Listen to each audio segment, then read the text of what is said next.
दया, करुणा, उनकी उदारता, जो ये कथा ओसा लातूर में आयोजित होने वाली थी, अधिक जलवृष्टि के कारण बस इस कथा को ऑनलाइन आयोजित किया गया।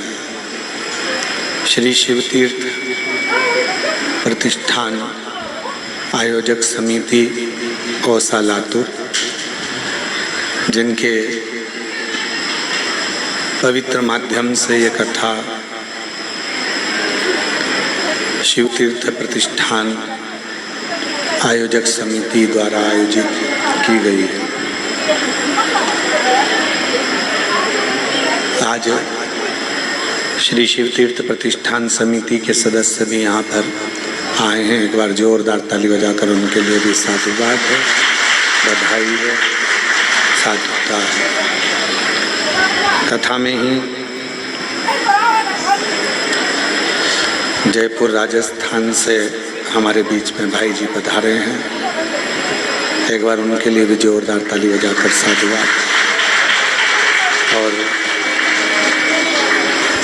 स्वागत क्रम में पूजन में श्री अनिल जी आर्य, श्रीमती उषा जी आर्य, समस्त आर्य परिवार लखनऊ उत्तर प्रदेश से हैं।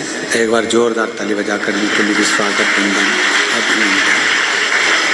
और तेरी कृपा बिना न हिले एक भी अणु, लेते हैं श्वास तेरी कृपा से तनु तनु।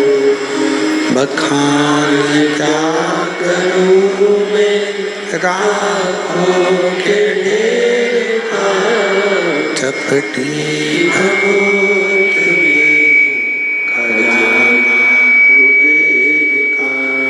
एक अंगहार ओंकार तू, बोले ओंकार तू, आयुष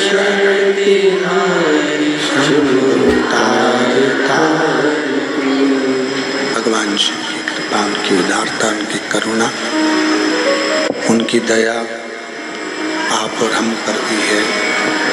जो ये पवित्र कथा श्रवण करने का सौभाग्य आप और हमको प्राप्त हुआ। शिवपुत्री शिव महापुराण की कथा का आयोजन है। एक बेटी का जीवन कैसा होता है, बेटी का जीवन कैसा होना चाहिए और कैसा होता है, इस कथा के माध्यम से आप और हम श्रवण कर रहे हैं। भगवान शंकर की बेटियों पर आधारित ये कथा केवल शिव जी की पुत्री पर ही नहीं, शिव जी की पुत्री पर ही नहीं है, संपूर्ण बेटियों के जीवन पर ये कथा आधारित है।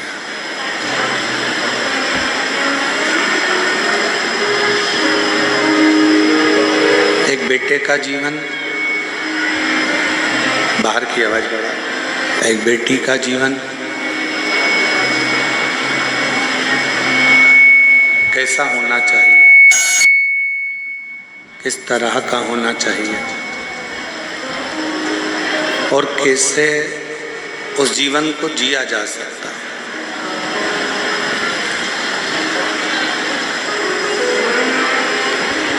उस जीवन को हम कैसे जी सकते हैं। शिव कथा कहती है कि पुण्य 3 प्रकार का होता है।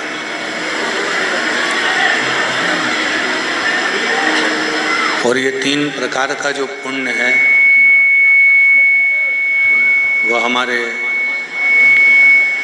जीवन के जितने जितने पाप कर्म होते हैं उन पाप कर्मों को गला देता है।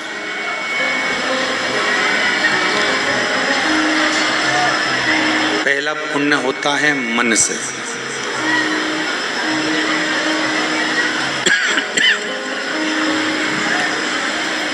दूसरा पुण्य होता है वचन से,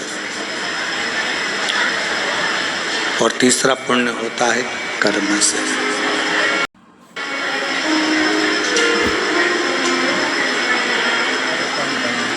मन, वचन और कर्म, ये तीन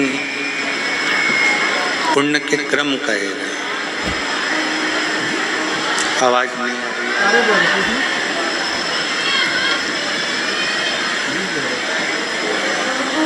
पुण्य के 3 प्रकार बताए हैं, पुण्य के 3 क्रम बताए हैं। कुछ नहीं कर सकते, किसी को कुछ दे नहीं सकते, किसी को कुछ प्रदान नहीं कर सकते, किसी को कुछ दे नहीं सकते, किसी को कुछ प्रदान नहीं कर सकते। तो मन से ही आप कुछ अच्छा करने का प्रयास करिए।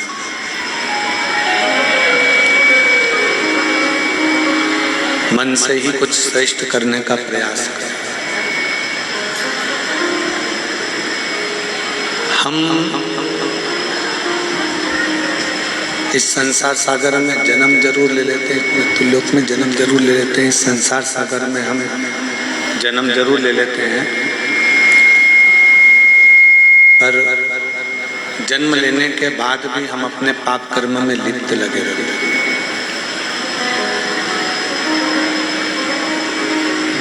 जरूरी नहीं है कि शरीर के द्वारा ही पाप होता है।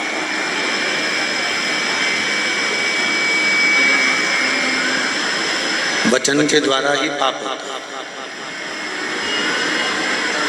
पाप कभी कभी अपने मन से भी होता है। जैसे कहीं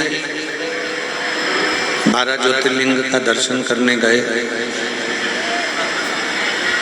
कहीं तीर्थ करने के लिए गए, दर्शन करने के लिए गए, पूजन करने के लिए गए, भगवान के भजन करने के लिए गए, वहाँ पर भी हमने जाकर अपने मन से कुछ गलत धारणा बना ली, कुछ गलत सोच लिया, कुछ गलत विचार कर लिया।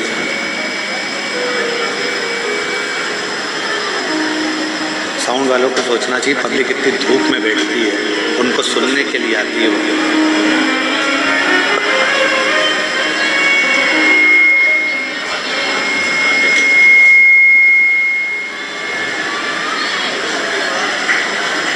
वचन,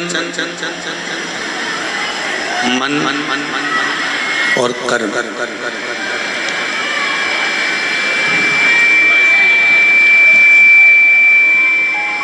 यदि हम किसी तीर्थ में जा रहे हैं, हम किसी तीर्थ में पहुंच रहे हैं, हम किसी पुण्य स्थल पर जा रहे हैं, हम किसी पवित्र स्थान पर अगर पहुंचे हैं, तो प्रयास करो कि इस मन से कोई गलत चीज सोचने में ना आए। भले 1 रुपए का तुम दान करो, मत करो। भले आप कोई सत्कर्म करो, ना करो।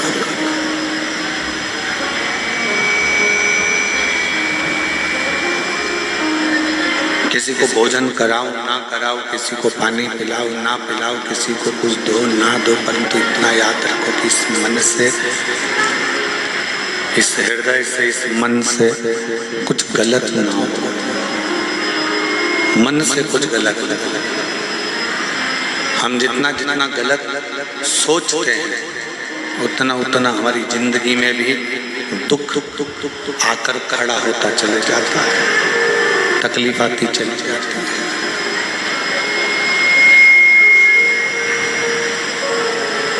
शिव कथा कर रही है, भगवान शंकर का चरित्र कर रहा है, शिव महापुराण की कथा कर रही है।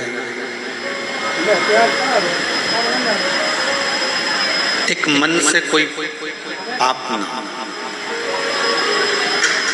दूसरा वचन से कोई पाप ना। ठीक है, वचन से कोई पाप नहीं।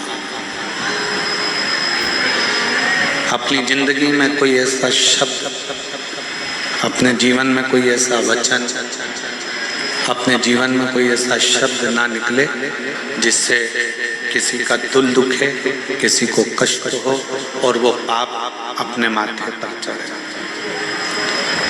और तीसरे नंबर पर है कर्म, जिसके लिए हम पहले भी बार बार बोलते रहे हैं कि मत बुरे कर्म कर बंदे वरना पछताएगा, भगवान की आंखों से तू बच नहीं पाएगा, तू बच नहीं पाएगा। अरे ओ अज्ञानी मत कर नादानी, अरे ओ अज्ञानी मत कर नादानी।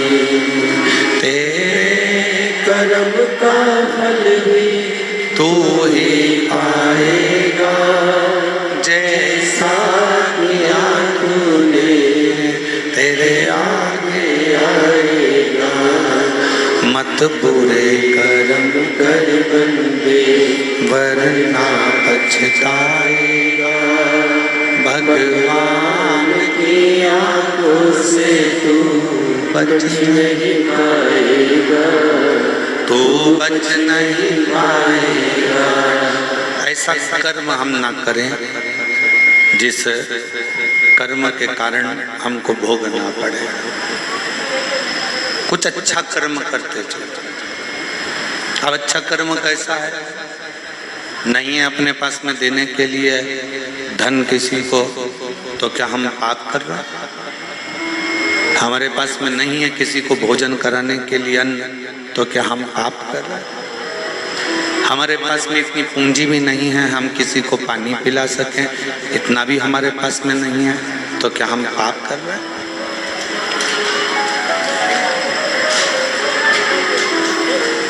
आपके पास में अन्न नहीं है देने के लिए,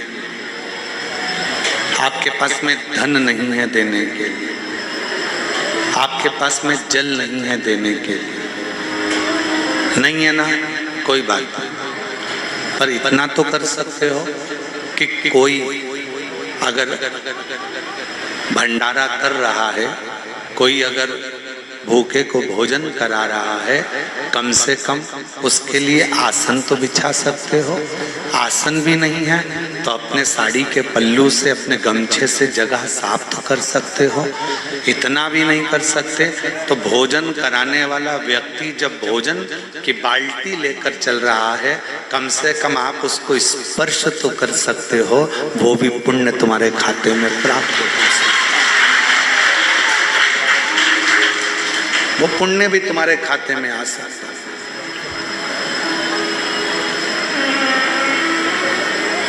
कल हम देख रहे थे लोग पानी की बोतल बांट रहे थे।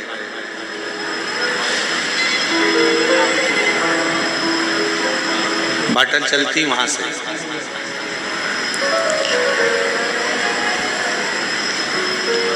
इतना बड़ा किरीट ले लिया, छोटी छोटी बोतल, जितने की भी उसने लिए हो, 150 रुपए जितने की। अब बोतल ली बिमला बाई में, नहीं अपनी सामर्थ्य था, बिमला बाई ने बोतल तुमको दी, तुमने बोतल दूसरे को दी, दूसरे को तीसरे को दी। पुण्य सारा बिमला बाई के पास में है, पर तुम्हारा थोड़ा सा स्पर्श मात्र भी अगर किसी प्यासे की जिह्वा तक वो पानी को पहुंचा देता है तो वो पुण्य तुम्हारे खाते में भी जाता है।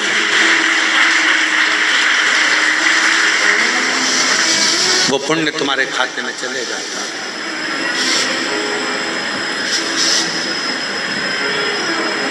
और वो पुण्य कोई साधारण नहीं, वो पुण्य कोई साधारण नहीं, वो पुण्य। हम आप लोगों से एक बात कहें, कुबेरेश्वर धाम में आते हो ना, तो थोड़ी सेवा का क्रम धारण करा करो। कहीं कचरा पड़ा है उठाकर डस्टबिन में डाल दो। सुबह 10 बजे से भोजन भंडारा चालू होता है। आज भंडारा भोजन किया था, जम के तो बोलो। करा था। क्या क्या बना था? रोटी, छोला पनीर की सब्जी, गुलाब जामुन, नुक्ती, मिक्सचर, खिचड़ी। ठीक है। 10 बजे भोजन चालू होता है, 3:30-4 बजे तक, जब तक लाइन खत्म नहीं हो जाती, लगातार जितने भी भक्त हों, 50,000, 60,000, 70,000, वो सब अंदर जाकर भोजन नहीं कर लेते, तब तक भोजन का बर्तन साफ नहीं होता। बर्तन को तब साफ किया जाता है जब आखिरी का व्यक्ति भोजन कर लेता है। अब बनाने वालों ने भोजन बनाया, दानदाताओं ने दान देकर भोजन का व्यवस्था करी। आप भोजन करने के लिए लाइन में गए हो, भरपेट पहले भोजन कर लो, फिर एक काम करो, आखिरी में बाल्टी उठाओ, फिर जितने लोग पंगत में भोजन कर रहे हो, कम से कम कोई तो तुम्हारे हाथ से एक रोटी ले ही लेगा। दिल से उसको परसने का प्रयास करो। सेवा। अपन बहुत बड़ा कोई दान नहीं कर सकते, बहुत बड़ा कोई पुण्य नहीं कर सकते, थोड़ा सा। और शिव कथा यही कहती है, मन से थोड़ा सा पुण्य करते चलो, वचन से थोड़ा सा पुण्य करते चलो, अच्छा बोलते चलो, और कर्म से थोड़ा पुण्य करते चलो। कर्म से, और थोड़ा सा भी पुण्य अगर हमारे कर्म से होगा, उसका फल हमको अवश्य। एक बात बताओ, खेती किसी के यहाँ पर होगी, फसल कोई लगाता होगा, आपके बीच में ही कुछ लोग ऐसे होंगे जो फसल लगाते होंगे, खेती करते होंगे, गेहूं, सोयाबीन, कपास, कहीं धान, कोई ना कोई फसल का निर्माण करते होंगे। फसल बहुत सारी जब आ जाती है तो क्या पूरी की पूरी फसल घर में संभाल के रख लेते हो? नहीं। फसल जब ज्यादा हो जाती है तो उसको गल्ला मंडी में लेकर जाते हो, और मंडी में ले जाकर ट्रॉली को, बैलगाड़ी को उंडेल देते हो, उस फसल को वहां दे देते हो, उस फसल को आप वहां प्रदान कर देते।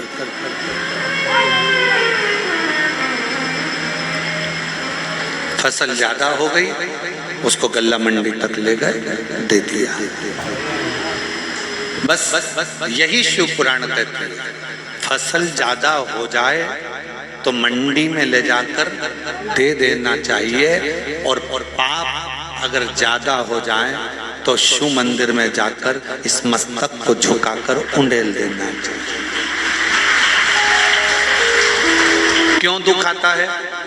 पूर्व में हमने जो कर्म करा, पूर्व में हमने कोई बेकार कर्म करा, पूर्व में हम कोई गलत कर्म कर दिए, उसका भोग हमको इस मानव देह में भोगना पड़ता। अगर तुम चींटी बनकर पैदा हुए और इस कर्म को भोगोगे तो कोई तुमको कष्ट होगा तो तुम्हारा अंदाजा नहीं होगा, पर मनुष्य देह में जब पूर्व का किया हुआ कर्म का भोग हमको भोगना पड़ता है तो हमारे इस मानव देह में हमको मालूम पड़ता है कि कोई पूर्व का कर्म हम बेकार कर दिया, कोई पूर्व का कर्म हमने बेकार कर दिया। इसलिए फिर निवेदन है, किम्मत बुरे कर्म कर बंदे वरना पछताएगा, भगवान की आंखों से तू बच नहीं पाएगा, तू बच नहीं पाएगा। अरे वो अज्ञानी मत कर नादानी, अरे ओ अज्ञानी मत कर नादानी, तेरे कर्म का फल भी तू ही पाएगा, जैसा किया तूने तेरे आगे आएगा। मत बुरे कर्म कर बंदे वरना पछताएगा। भगवान की आंखों से तू बच नहीं पाएगा, तू बच नहीं पाएगा। उस परमात्मा के प्रति जागरूकता उत्पन्न करिए, उस परमात्मा के प्रति भाव उत्पन्न करिए, उस परमात्मा के प्रति अपना समर्पण उत्पन्न करिए। और जब तक ये समर्पण नहीं है तब तक शिव मिलना बहुत मुश्किल है। शंकर भगवान को पाने के लिए तुम्हारा पूर्ण समर्पण बहुत जरूरी है, बहुत जरूरी। फोन पर बात कर रहे हो, मोबाइल पर बात कर रहे हो, बात कर रहे हो पत्नी से, बात कर रही हो पति से, फोन पर समझ में आ जाता है कि मेरे पति का दिल मेरे से बात करने में नहीं लग रहा। फोन पर समझ में आ जाता है कि मेरी पत्नी मुझसे सही तरह से बात नहीं कर रही। बोलो सही है कि गलत है? एक बहन भाई को फोन लगावे मायके में और भाई अगर अच्छे से बात ना करे तो बहन को समझ में आ जाता है कि भैया का दिल नहीं है बात करना। भाभी से बात करे, भाभी का दिल नहीं है बात करना। एक माता पिता अपने बच्चों से बात करते हैं, विदेश फोन लगाते हैं और बच्चा अच्छे से बात नहीं करता तो माँ बाप को समझ में आ जाता है कि मेरा बच्चा अच्छे से बात नहीं करता। अब जरा विचार करो, केवल फोन पर बात करने से तुमको समझ में आ जाता है कि मेरे परिवार के लोग मुझसे अच्छे से बात नहीं कर रहे, तो तुम क्या करते हो? उससे बात करते रहते हो क्या? नहीं, इतनी देर में तुम अच्छा ठीक है मैं अब रख रही हूँ, तुम्हारा मन नहीं हो रहा ना तो अब मैं रख रही। तेरा दिल नहीं है ना मुझसे बात करने का तो मैं रख रहा।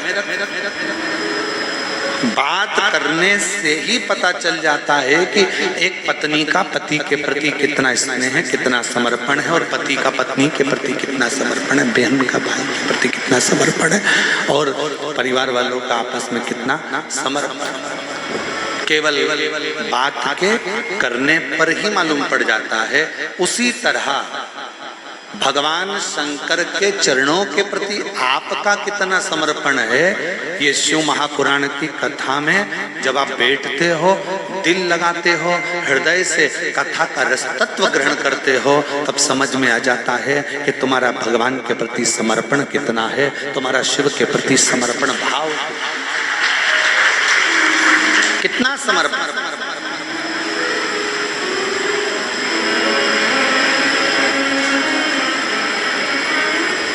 कितना अच्छा कार्य किया है शिव तीर्थ प्रतिष्ठान औसा लातूर वालों, तुमको धन्यवाद देता हूँ। आप लोगों को बहुत बहुत धन्यवाद। नहीं तो कथा कैंसिल होती है और कथा लोगों को फिर सुनने को नहीं मिल पाती, पर औसा लातूर वालों ने इस कथा को ऑनलाइन कराकर संपूर्ण औसा लातूर का आज गौरव बढ़ाया है कि हमारे लातूर वालों ने इस कथा को ऑनलाइन करा। लोग अपने घर में बैठकर श्रवण कर, ऑनलाइन श्रवण कर। अब वो तो तुम शंकर भगवान के बिगड़े हुए बच्चे हो, तुम ऑनलाइन की जगह ऑफलाइन बैठे हो, है? तो ये तो शिवजी भी सोचते होंगे इतना धूप पड़ रहा है, इतनी गर्मी है, ऑनलाइन के चक्कर में महाराज ने टेंट नहीं लगवाया क्योंकि ऑनलाइन थी। अब इसमें अगर टेंट लगवा देते, अब हम तो कहेंगे ऑफलाइन कथा वो गुरु पूर्णिमा के समय पर 5 दिन की शिव महापुराण की कथा जो गुरु पूर्णिमा महोत्सव पर होगी वो ऑफलाइन है, उसमें आओ। पर आप लोगों का प्रेम इतना है कि वो भले धूप पड़ रही हो, गर्मी पड़ रही हो, फिर भी लोग धूप में बैठकर, जमीन पर कोई फर्श नहीं है, वहां बैठकर बाबा की कथा का रस तत्व ग्रहण कर रहे हैं। कई लोग आम के पेड़ के नीचे 4 दिन से एक जैसे पड़े हुए हैं और कथा का रस तत्व ग्रहण कर रहे हैं। ये शिव की भक्ति है। समर्पण कितना है, आप कितना समर्पित हैं भगवान के प्रति, आपका समर्पण कितना है, शिव के प्रति आपका समर्पण का भाव कितना है, यह आपके ऊपर निर्भर करता है। यह आपके ऊपर निर्भर करता है कि आप कितना समर्पण रखते हैं। और कुछ मत दो शिव जी, तुम्हारे पास में कुछ नहीं है देने के लिए, कुछ मत, मन से भजन, वचन से भजन कर और भगवान के मंदिर में सेवा कर कर, अच्छा कर्म कर कर भगवान की अविरल भक्ति को धारण कर। क्या देगा ये वो जान, क्या प्रदान करेगा ये वो जान।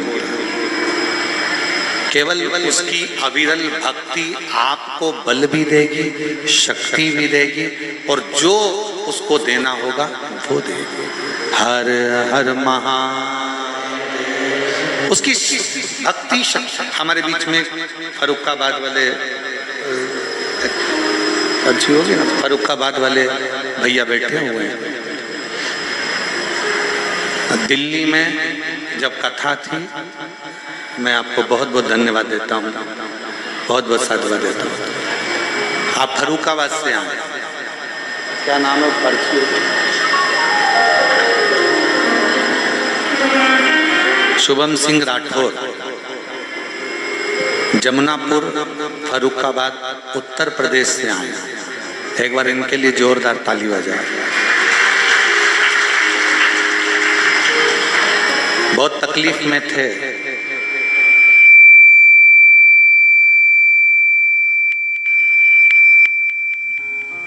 थे 5 साल इतनी तकलीफ, पूर्व से बहुत तकलीफ की जिंदगी जी रहे थे। 4 साल से बाबा से जुड़े हैं। कुबरेश्वर धाम आए, पहली बार बाबा की कथा का रस तत्व ग्रहण किया, बाबा के मंदिर प्रांगण की सेवा करी, जो बन सका वो सेवा में लगे। कहीं भोजन भंडारे की सेवा हो, कहीं पानी की व्यवस्था हो, कहीं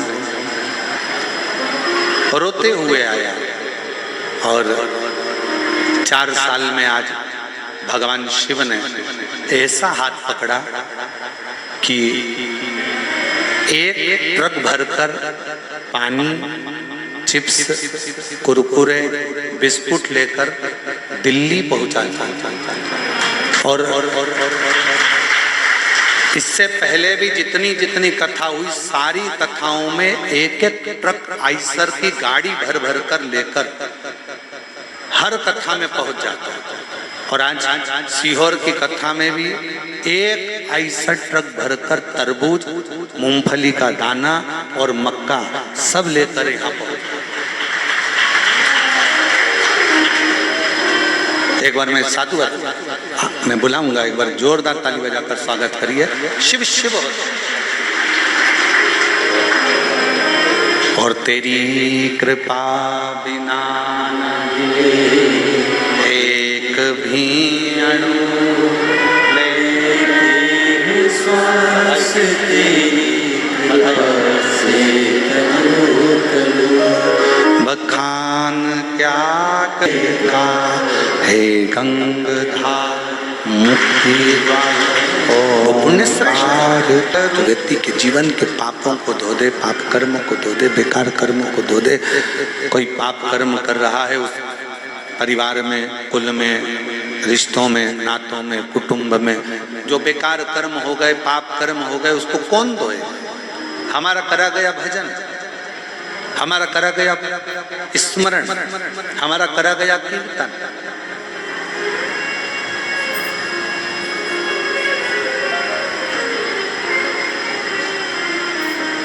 हमारे बेकार कर्मों को धो देता है।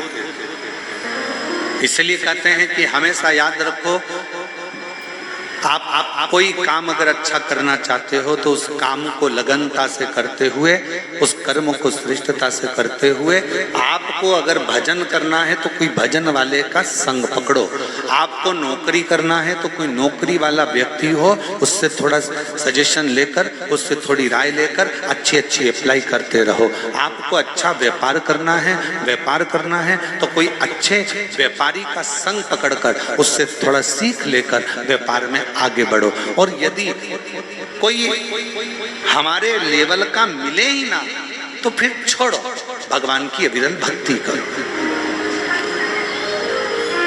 महाराज, कपड़े अगर तंग करें तो समझ लेना कि कपड़े तुम्हारे साइज के नहीं है। जूते अगर तंग करें तो जूते तुम्हारे साइज के, जम के बोलो जरा, नहीं। तुम्हारे दोस्त तुम्हें तंग करे तो समझ लेना वो दोस्त भी तुम्हारे साइज के नहीं है। तुम्हारे रिश्तेदार तुम्हें तंग करें तो समझ लेना कि तुम्हारे रिश्तेदार भी तुम्हारी साइज के नहीं है। मतलब बहुत ऊंचे हो गए वो, हो सकता है हम नीचे रह गए, वो हमको नीचा दिखाने का प्रयास कर रहे हैं, वो हमें ताना दे रहे हो, वो हमें गालियां दे रहे हो, वो हमें अपशब्द कर रहे हो, वो हमें आड़ा टेढ़ा बोल रहे हो।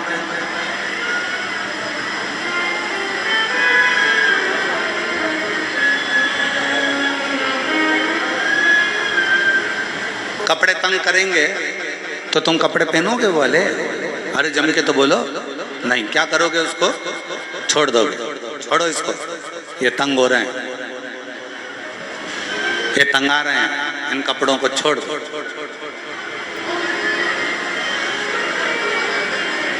और जूते अगर तंगा रहे हैं, बहुत तंग दे रहे हैं, बहुत कष्ट दे रहे हैं, बहुत कष्ट दे रहे हैं, तुम फिर भी पहन कर चलते जाओगे तो पाँव में छाले पड़ जाएंगे, कहीं घाव हो जाएगा, कहीं तकलीफ आ जाएगी, तो जूतों को भी तुम्हें छोड़ना पड़ेगा। और कोई दोस्त ऐसे बात बात में ताना दे देते हैं, अपशब्द कर देते हैं। अभी यही बेटा कह रहा था, फरुखाबाद से जो शुभम सिंह आए, अंदर कक्ष में जब हमसे मिले तो कह रहे थे, आते आते जब हम निकल रहे थे तब कह रहे थे, गुरुजी पूरों ने, जितने मेरे अपने थे, सब ने खूब ताना दिया, खूब झेला गुरुदेव।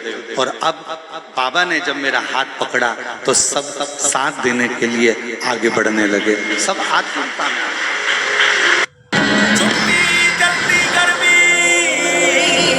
गर्मी की पकड़ का और यही रिश्ता, वावारी दुनिया मतलब की दुनिया में किसी का कोई, वावारी दुनिया मतलब की दुनिया में किसी का कोई, श्री राम के संग आजा। अच्छा बुला रहे हैं, बड़ा मीठा तो करो।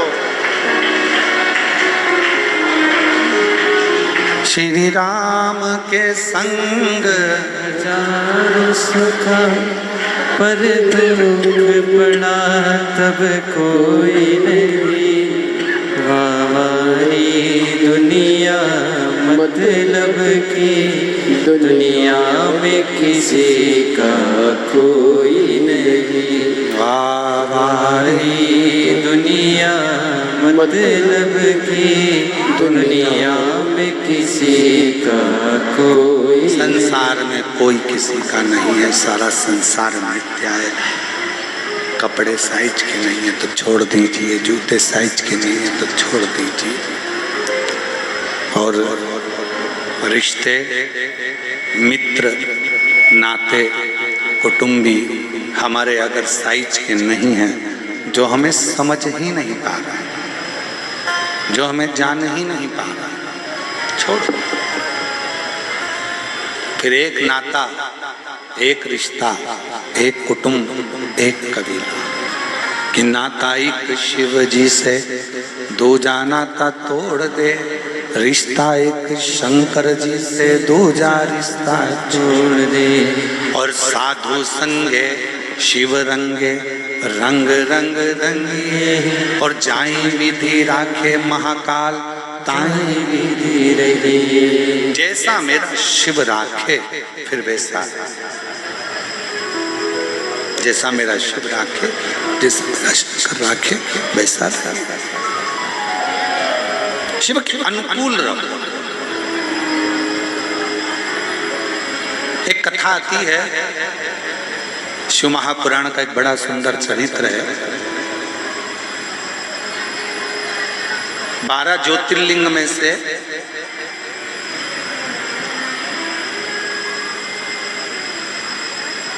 श्री सेलम का वर्णन किया।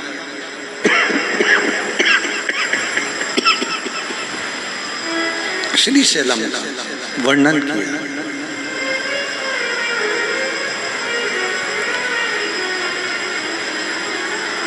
गणेश जी और कार्तिकेय बाबा परिक्रमा करने के लिए गए।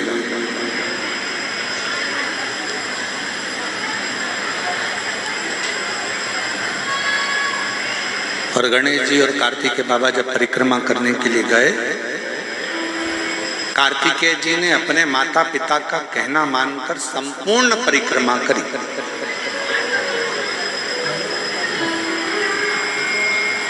और गणेश जी ने भी माता पिता का कहना माना, और माता पिता में संपूर्ण ब्रह्मांड देखा तो उन्होंने माता पिता की परिक्रमा की।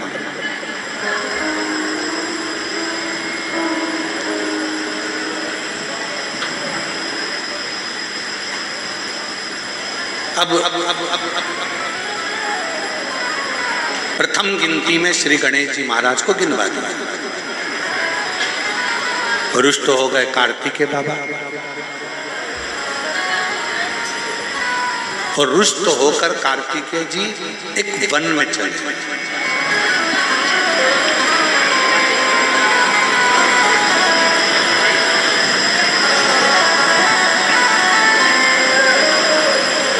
भ्रमण करती करती वहीं से भगवान शंकर की पहली पुत्री, क्या नाम है, जया, निकल के जा रही थी। अपने भतीजे को देखा, देखते ही जया की आंखों में जल भर गया। नेत्रों से जल बहने लगा कि मेरे भतीजे की दशा और ये वन में भ्रमण। नैनों से जल बहा। जया दौड़ती दौड़ती अपने भतीजे श्री कार्तिकेय बाबा के पास में पहुंच गई। पूछा क्या हुआ? जया ने जैसे ही पूछा तो कार्तिकेय जी ने अपनी बुआ के गले लगकर नेत्रों में जल भरकर कहा, बुआ जी, माता पिता ने प्रथम गिनती में भगवान श्री गणेश जी महाराज को गिनवा दिया, और मैं घर का बड़ा पुत्र आज प्रथमता से वंचित रह गया। आज मैं प्रथमता से वंचित हूं।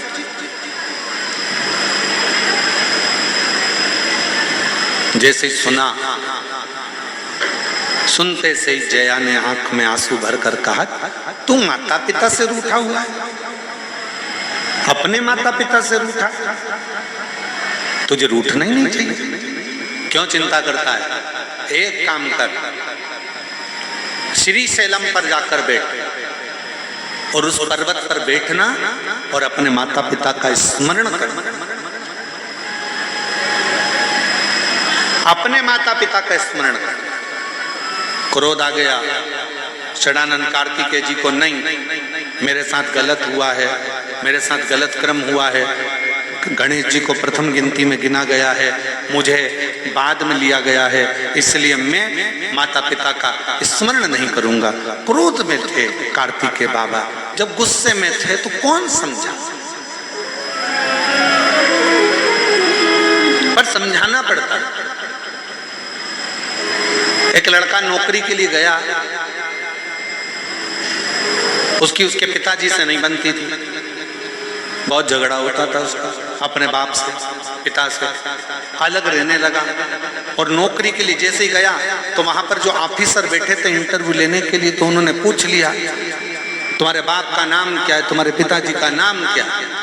इसको आ गया भयंकर गुस्सा, चिढ़ता था। और जिससे जितना ज्यादा चिढ़ोगे तुम्हारे सामने वही ज्यादा आएगा। और तुम जिसको ज्यादा कोसोगे सबसे ज्यादा राजसी ठाट में वही व्यक्ति मिलेगा। तुम जितना जिसको गाली दोगी ना, सबसे ज्यादा पेंटिंग में स्माइल देती हुई वही मिलेगी जो तुम जिसको गाली दे रहे हो, तुम जिसको अपशब्द कह रहे हो।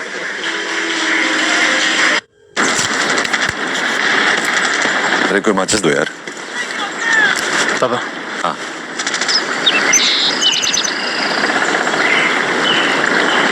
ये किसका है?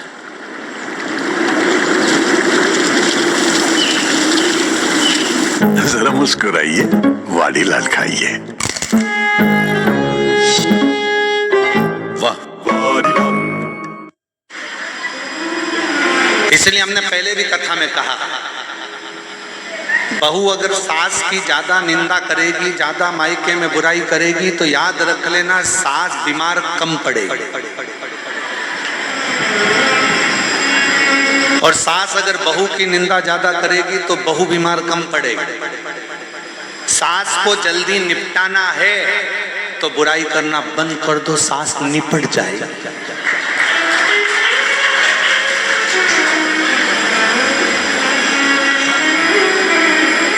सास निपट जाए।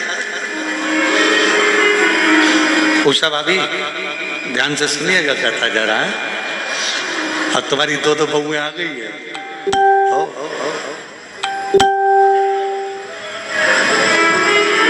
तुम जितना जिसको कोसोगे वो उतना सुखी होता चले जाएगा।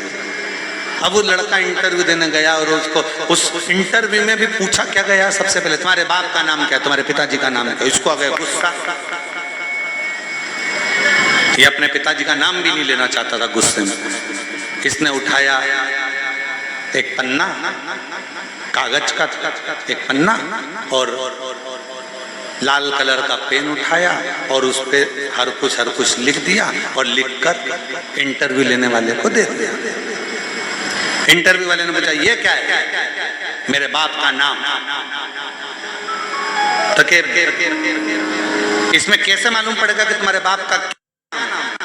तो के पन्ना लाल,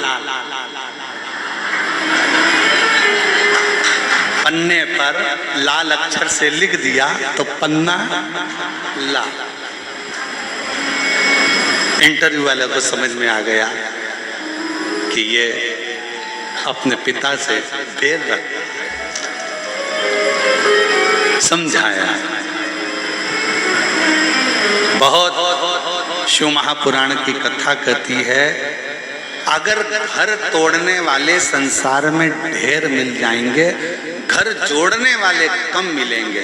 और अगर संसार में एक भी तुम्हारा घर जोड़ने वाला मिल जाए तो समझ लेना स्वयं शंकर ने तुम्हारे ऊपर कृपा करी है, करुणा करी है, दया स्वयं।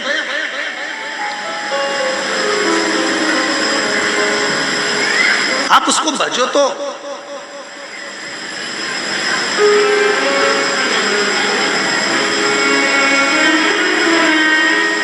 कार्तिकेय, षडानन कार्तिकेय को जया ने समझाया। बुआ समझा रही है, जया समझा रही है, क्यों रुष्ट होते हो, क्यों चिंता करते हो, अपने माता पिता का स्मरण करो, अपने माता पिता का स्मरण करिए। जीजी ने समझा दिया कार्तिकेय को, बहन ने समझा दिया जया ने कार्तिकेय को। भैया तू क्यों रुष्ट होता है, क्यों टेंशन लेता है, बच माता पिता का स्मरण कर।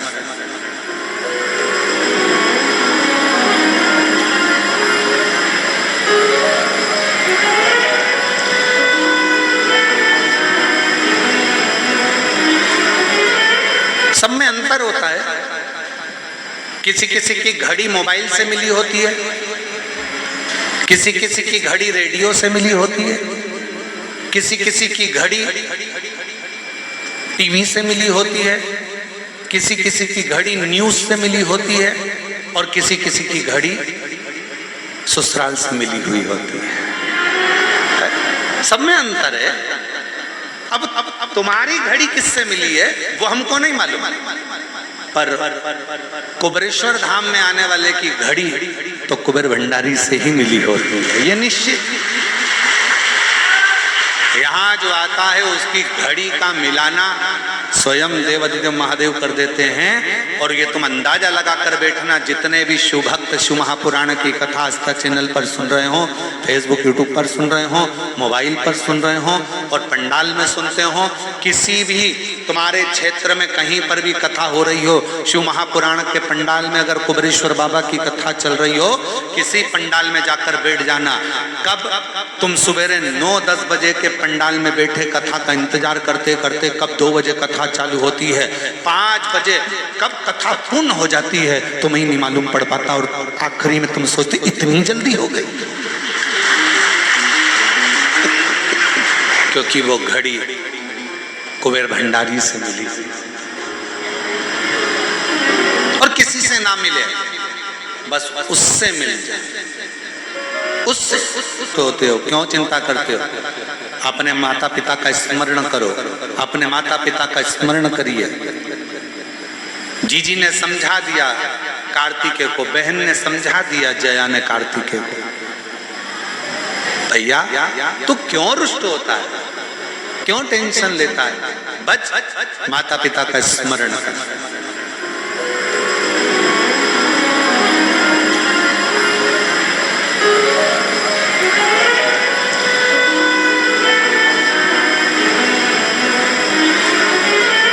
सब में अंतर होता है।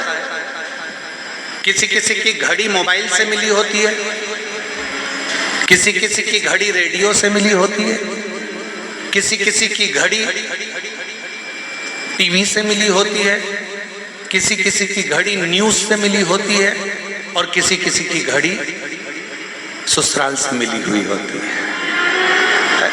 सब में अंतर है। अब तुम्हारी घड़ी किससे मिली है वो हमको नहीं मालूम, पर कुबेरेश्वर धाम में आने वाले की घड़ी तो कुबेर भंडारी से ही मिली होती है, ये निश्चित। यहाँ जो आता है उसकी घड़ी का मिलाना स्वयं देवादिदेव महादेव कर देते हैं। और ये तुम अंदाजा लगा कर बैठना, जितने भी शिव भक्त शिव महापुराण की कथा आस्था चैनल पर सुन रहे हो, फेसबुक यूट्यूब पर सुन रहे हो, मोबाइल पर सुन रहे हो और पंडाल में सुनते हो, किसी भी तुम्हारे क्षेत्र में कहीं पर भी कथा हो रही हो, शिव महापुराण के पंडाल में अगर कुबेरेश्वर बाबा की कथा चल रही हो, किसी पंडाल में जाकर बैठ जाना। कब तुम सवेरे 9-10 बजे के पंडाल में बैठे कथा का इंतजार करते करते कब 2 बजे कथा चालू होती है, 5 बजे कब कथा पूर्ण हो जाती है तुम्हें नहीं मालूम पड़ पाता, और आखिरी में तुम सोचते इतनी जल्दी हो गई,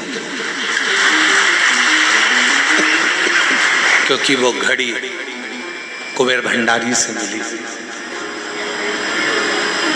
और किसी से ना मिले, बस उससे मिल जाए। उससे It's time for Rondo. It's time for Rondo. It's time for Rondo. It's time for Rondo. हम कई लोग कहते हैं महाराज जी हम हमारे लड़के के लिए लड़की देख कर आए, तुम देख कर बताओ कैसी है। लड़की बहुत अच्छी है गुरुजी, बिल्कुल बहुत कम बोलती है, एकदम मौन रहती है, तो इतनी अच्छी लड़की तो कहीं नहीं मिलेगी गुरुजी, तुम देख कर बताओ, फोटो देखो कैसी लड़की है। हम भी कह देते फोटो देखकर अभी नहीं बोलेगी, जब वो बोलेगी तो तू महाराज ढूंढती फिरेगी, फिर कहीं इधर उधर जाके बोलेगी माताजी पिताजी कुछ ऐसा कर दो, मेरी बहू बहुत बोलती है।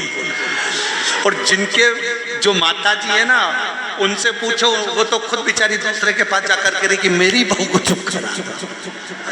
कौन कहे? ए भाई शिव महापुराण की कथा कहती है, भगवान शंकर का चरित्र कहता है, शिव तत्व कहता है, शिव पुराण कहती है, भगवान शंकर की कथा कहती है। अपनी जिंदगी के सारे दुख, सारा समय, सारा दर्द, सारा कष्ट, जो भी कुछ तकलीफें हैं, जो भी कुछ अपने जीवन में चल रहा है, वो सब भगवान के भरोसे पर छोड़ दो, शिव के आश्रित होकर छोड़ दो। शंकर उसको समान है। हम तो बाबा के भरोसे चलते हैं, हम तो बाबा के भरोसे चलते हैं।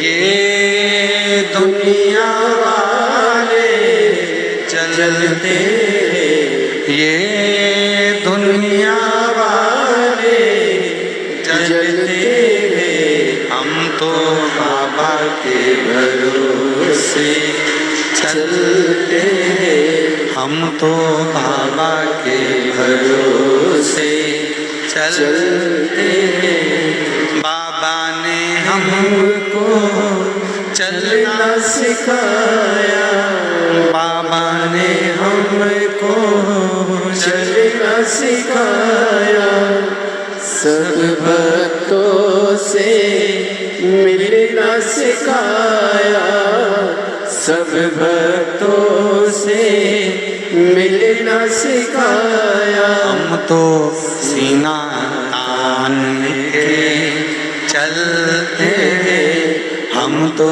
सीना तान के चलते हैं। डमरू वाले के भरोसे चलते हैं, सीहोर वाले के भरोसे चलते हैं, काशी वाले के भरोसे चलते हैं, महाकाल के भरोसे चलते हैं। बस यही जीवन है, हम उसको पूर्ण समर्पित होकर, उस पर आश्रित होकर उसके ऊपर छोड़ दें, सब कुछ छोड़ दो उसके ऊपर।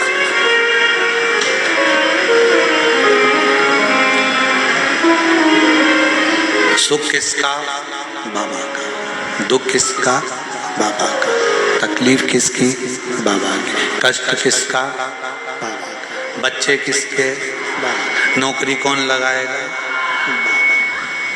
व्यापार किसका है? बाबा।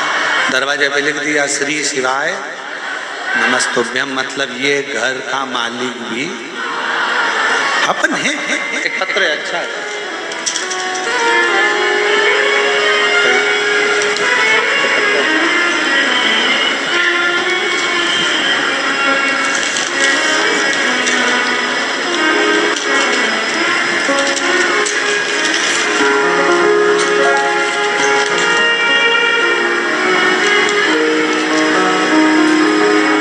मेरा नाम मेघा चंद्रावत है। मेघा चंद्रावत कहीं बैठी हो तो पीछे वाले रास्ते से आ सकती हैं। मेघा चंद्रावत, ग्राम गोठड़ा, तहसील नलखेड़ा, जिला आगर मालवा, मध्य प्रदेश की रहने वाली हूँ। बाबा की कृपा का, दया का क्या बखान करूं गुरुदेव। मेरे भैया जो पिछले 4 साल से इंडियन आर्मी की तैयारी कर रहे थे, हर बार फिजिकल में रह जाते थे। 2023 में जब उन्होंने आर्मी का फिजिकल दिया तब भी उनका सिलेक्शन नहीं हुआ। तब वो बहुत रोए और सोच लिया कि मेरा आर्मी का सपना कभी पूरा नहीं होगा। तब मेरी मम्मी ने बोला हार मत मानना, वापस फिर फॉर्म डाल और बाबा पर विश्वास रख, उन्हें जल चढ़ाना बंद मत कर। पशुपतिनाथ का व्रत करना चालू किया। 2 बार व्रत करने पर भी फल नहीं मिला। तब कथा में सुना था कि महादेव पर छोड़ दे। 1 बार पशुपति व्रत करा, 2 बार करा, 3 बार करा, नहीं हो तो भी फिर कर, और बाबा पर भरोसा कर कर फिर पशुपति व्रत किया। तैयारी में लग गया, और ऐसी तैयारी करी, 5वां व्रत पूर्ण होने वाला था और शाम के समय पर मेरे भाई की मेरिट आ गई और 27 अक्टूबर 2024 को मेरा भाई ट्रेनिंग के लिए चला गया और उसका इंडियन आर्मी में हो गया। आए हैं, आ जाओ, आए हो तो।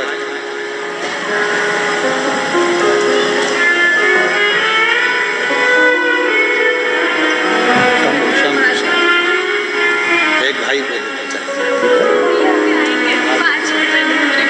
बधाई हो। श्री शिवाय नमस्ते। हम तो बाबा के भरोसे चलते हैं, हम तो बाबा के भरोसे चलते हैं। उसके आश्रित हो जाते। एक पत्र और अच्छा है,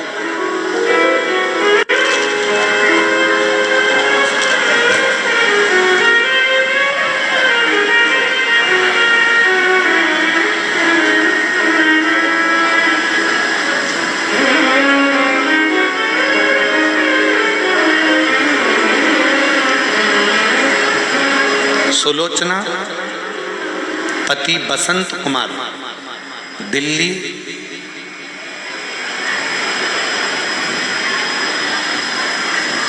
दिल्ली कापे सेड़ा। मेरा मोबाइल नंबर ये है। सुलोचना पति बसंत कुमार, दिल्ली, कहीं बैठे हो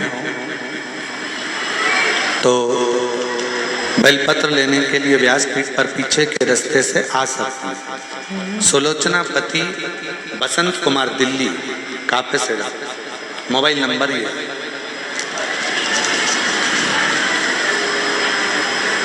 गुरुदेव कुबेर भंडारी एवं गुरुदेव, क्या वर्णन करूं। पार्थिव शिवलिंग बनाने का फल मिलता है, यह मुझे मिला है। 22 मई 2024 को मेरे पति को 7 mm की गठान बता दी।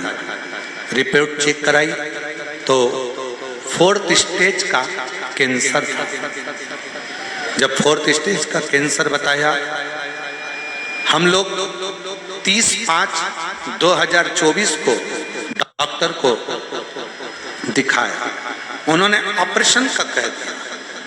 हमने सोच लिया कि आप कहते हो कि डॉक्टर भी शिव का एक रूप होते हैं। डॉक्टर को शंकर मानकर हमने ऑपरेशन भी करा लिया और डॉक्टर के कहे अनुसार 6 महीना मात्र दिया गया कि इससे ज्यादा जीव नहीं रह सकता। शरीर इतना फैल चुका था कि अब क्या कर सकते। तब हमने ऑपरेशन कराने के बाद भी डॉक्टर ने कुछ ही दिन दिए थे। आखिरी में किसी ने कहा कि एक बार शिव जी पे जल चढ़ाना प्रारंभ करो और शंकर के भरोसे रहो। हम लोग गुरुग्राम की कथा सुनने के लिए गुड़गांव चले गए, जहां पर केवल 1 दिन की कथा सुनने को मिली। हमने वहां पर कथा सुनी और कथा सुनने के बाद बाबा को प्रणाम किया। प्रणाम करने के बाद हम वहां से वापिस जांच के लिए चले गए और जांच होने पर रिपोर्ट जब आई तो बाबा की कृपा ऐसी हो गई गुरुदेव कि बाबा ने करुणा करी। हम वहां से रिपोर्ट के अनुसार डॉक्टर ने कहा कीमो करना पड़ेगा। हम कीमो के लिए भी तैयार हो गए। उसी बीच में 2 मार्च 2025 को बाबा का रुद्राक्ष महोत्सव था। हमारा मन करा कि अब ये जांचें बाद में कराएंगे, पहले एक बार हम बाबा के धाम होकर जाएं। हम रुद्राक्ष महोत्सव में 2 मार्च 2025 को पहुंच गए।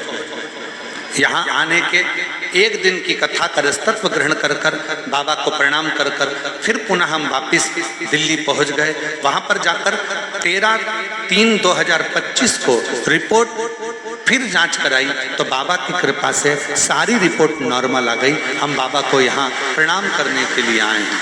आए हों तो आ सकती हैं। सुलोचना पति बसंत कुमार, दिल्ली के पास कापे सेड़ा से हैं। अगर कहीं बैठी हो तो आ सकती। शिव के आश्रित रही। डॉक्टर बोले दवाई करो, डॉक्टर बोले जांच कराओ, डॉक्टर बोले ये जो भी डॉक्टर औषधि दे वो औषधि खाइए, जांच का बोले जांच कराइए, दवाइयाँ खाते रहो, कुंदकेश्वर महादेव का नाम लेते रहो और बाबा के आश्रित होकर, बाबा पर भरोसा कर कर, डॉक्टर को भी शिव का एक रूप मानकर उसके कहे अनुसार कर्म करते रहे। शिव के आश्रित। घर किसका? बाबा। दुकान किसकी? गाड़ी किसकी? बाबा। अपना है।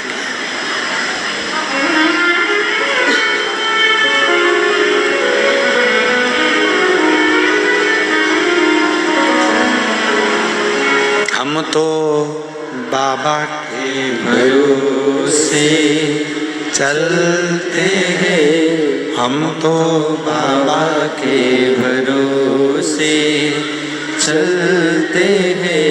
ये दुनिया वाले जलते हैं, ये दुनिया वाले जलते हैं। हम तो बाबा के भरोसे चलते हैं, हम तो बाबा के भरोसे चलते। हम उसके आश्रित हो जाए।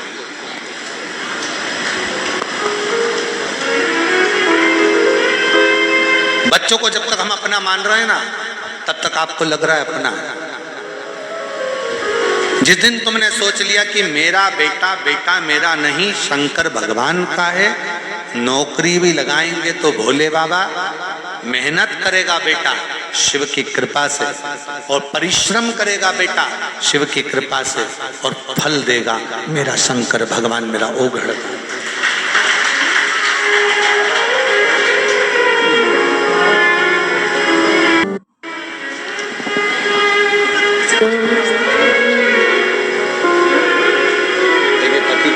हम तो बाबा के बाबा ने अच्छा कर दिया ना, तो आंसू पोंछ के चलते हैं, हम तो बाबा के भरोसे चलते हैं। जी कह रही है, इतना दुख दे दिया था कि पूछो नहीं, पर कुबेर भंडारी ने सब अच्छा कर दिया। एक बार जोरदार ताली। रोते नहीं, आंसू पोंछो पहले, आंसू पोंछो, आंसू पोंछो पहले, आंसू खुश होकर जाओ, खुश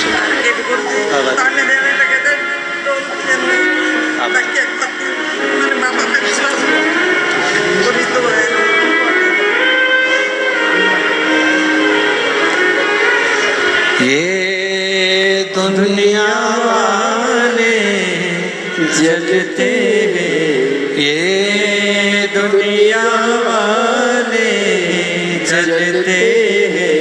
डमरू वाले के भरोसे चलते हैं, बाबा के भरोसे चलते हैं। शिव के आश्रित हो जाओ। घर तुम्हारा नहीं है, परिवार तुम्हारा नहीं है, शिव का है।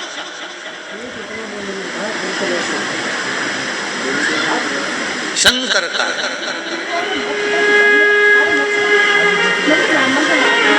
शिव कथा कह रही है, भगवान शंकर का चरित्र कर रहा है, शिव महापुराण कर रहा है।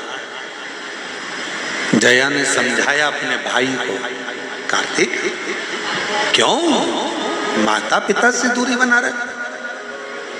कोई अच्छा समझाने वाला यदि जिंदगी में मिल गया, फिर निवेदन है, सबसे श्रेष्ठ जिंदगी में एक होना चाहिए, वो हो तुम्हारा श्रेष्ठ सलाहकार। अच्छा सलाहकार तुम्हें मंजिल तक पहुंचा देता है। सलाहकार अगर श्रेष्ठ नहीं है, सलाह देने वाला श्रेष्ठ नहीं है, तो मंजिल तक नहीं पहुंच सकते।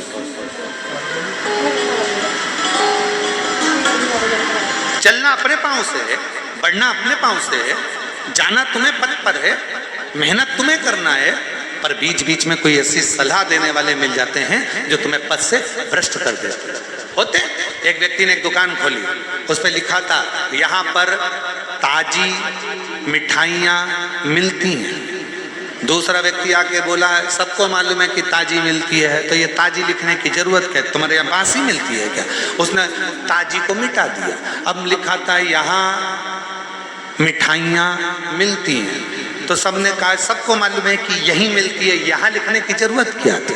उसने यहाँ को हटा दिया, अब लिखा मिठाइयाँ मिलती है। तीसरा व्यक्ति आया, उसने कहा पागल हो गया, मिठाई की दुकान है तो मिठाई तो मिलेगी, मिठाई लिखने की जरूरत क्या है। उसने मिठाई हटा दिया, अब लिख दिया मिलती है। फिर चौथा व्यक्ति आया, अरे पागल हो गए हो, ये लिखने की क्या जरूरत है कि मिलती है, लोगों को समझ में नहीं आएगा क्या मिलती है, हटाओ, इसको भी हटा दिया। उसने बोर्ड उतार के नीचे रख दिया। 5 दिन बाद फिर दूसरा व्यक्ति आया, भैया तुम्हारी इतनी बड़ी दुकान है, कम से कम लिख के तो रखो कि यहाँ मिठाई मिलती है। इतनी बड़ी दुकान है तुम्हारी, यहाँ लिख के तो रखो कि यहाँ मिठाई मिलती है। सलाहकार बहुत मिलेंगे, कोई तुम्हें पद से हटाएगा, कोई तुम्हें पद से मार्ग से भ्रष्ट कर देगा, कोई तुम्हारे को अलग कर देगा, कोई घर से, परिवार से, नातों से, कुटुंब से, कबीले से, सबसे दूर कर देगा। और कोई सलाहकार जिंदगी में ऐसा मिलेगा, वो तुमसे कहेगा किसी से बैर मत करो, अपनी जिंदगी मस्त होकर जियो। कोई ताना दे, गाली दे, अपशब्द कहे, आड़े तेड़े संबोधन करे, तुम्हें गालियों पर गाली दे दे, तुम्हें अपशब्द पर अपशब्द कहे, तुम्हें जितने जितने दुनिया के लोग ताने दें, सब सुनते जाओ। ये कान से सुनो, ये कान से निकाल दो। भगवान ने 2 कान दिए काहे के लिए? कथा मिले तो दोनों कान से सुनो, गाली मिले तो इधर से सुनो, इधर से निकाल दो। किसी की बात अच्छी लगे तो आधा पल्लू सिर पे रख लो, कि बात अंदर घुसे तो शरीर पर निकले नहीं, दबी की दबी रह जाए। कुछ अच्छा धारण तो करो।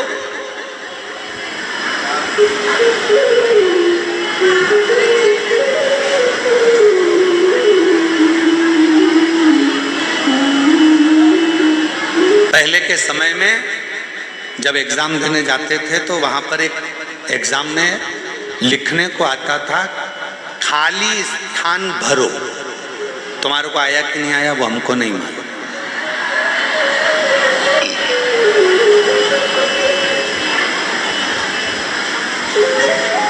खाली स्थान भरो। जैसे अपन मान लो सारी समस्या का हल डैश डैश